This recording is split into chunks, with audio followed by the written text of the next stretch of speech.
Good morning, YouTube.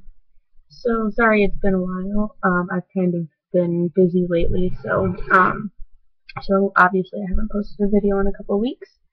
But I figured I would make it up to the Game of Thrones fans out there this week and talk about things that kind of annoy me about Game of Thrones, which is one of my favorite TV shows ever. And I really love it. There's a lot of things I really like about it, but there are also quite a few things that I find really irritating about it. And I'm going to talk about a couple of the ones from Season 1 today. The first one, and I think the most obvious one, is Joffrey Baratheon.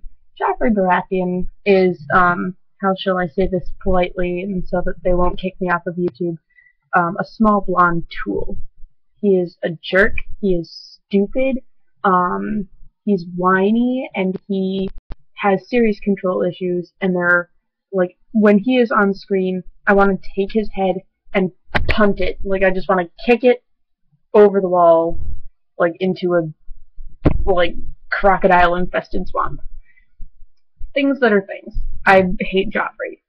He is probably the only character that I really and truly want to kill every time he's on screen.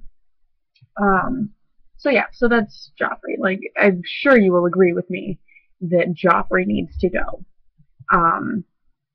Yeah, Ned Stark was right. Okay, so number 2 is Sansa Stark. Now, in Season 1, she's really irritating. And maybe it's just me. I can't stand her for Season 1. As spoilers, just so you know, if you haven't seen Season 2 or the end of Season 1, she does get better because of Joffrey being a tool and because of seeing her dad die and stuff, even though she didn't really see him, but, you know. But during Season 1, she's just really obnoxious. Like, she doesn't know how to not be a whiny bitch, and it's annoying. And so, like, it's really only at the very, very end of Season 1 that it's like, you're starting to be okay, and I'm starting to not mind you. But for the most part, I'm just like, ew, no, you need to stop crying and get the hell out of my face, because I don't like you. Number 3, and this one I think is, like, really kind of irritating, and I actually talked about this a little bit in my Shakespeare class, because I have a theory that Robert Baratheon is kind of like the George R.R. Martin version of Richard II. If you've read it, I hope you agree. If not, just ignore that. But Robert Baratheon doesn't know how to make friends and keep them. Ned Stark is nothing but cool to him, and he's nothing but like, yeah, dude, I'm your friend. Don't be a jerk and a tool, and like, you're a cool guy when you're not being obnoxious and, like, eating and drinking all the time and whatever. And Robert is like, yeah, Ned Stark, you're cool, but, you know, I'm the king, and I'm gonna do whatever I want. And it's just like, whatever, you know? If Robert Baratheon was my friend, I'd be like, no, dude, I'm not your friend because you're not cool. You take me for granted, and then you, like, have my daughter's dog killed. No big deal. Thanks a lot, you jerk. He's just not.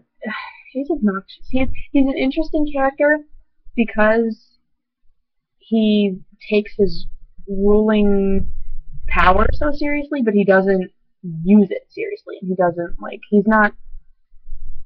More on that later. Last one, and this one is another one I think we can all agree on. So, again, spoiler alert. Jaime and Cersei. Twincest. Ew, no, not really. So Jaime and Cersei equals Joffrey, which I believe is basically the reason why no one should ever have incest. Like, no sex with brothers, sisters, what have you, because it's gonna turn out a really evil, nasty little blonde piece of shit, and, like, that is what will happen if you commit incest, and I think we can all agree that that is not something that needs to happen, ever again. I mean, Joffrey's bad enough, and we don't need any real life Joffreys, please. So just the thing about Jaime though is that in season 2, like he's not like you start to kind of see that he's a human being, and he's like, yeah, he's kind of a tool, but you know, in some ways he's not that bad. Maybe it's just me. Maybe, and again, I have to say I haven't read the books, at least not all the way through. So, so I'm sure, and I've heard that there is more to the characters in the books. At least like the character arcs are a bit bigger and a little more pronounced. But I'm going off of knowledge from the TV show. So, so anyway, so those are some 4 things about season 1 of Game of Thrones that I find really irritating, and I hope you will agree, and I hope that in the comment section you will post things about what you find irritating about Game of Thrones, and then next week, if I get around to making a video, I will post things that I like about season 1 of Game of Thrones. Promise. Bye, YouTube. Have a lovely day.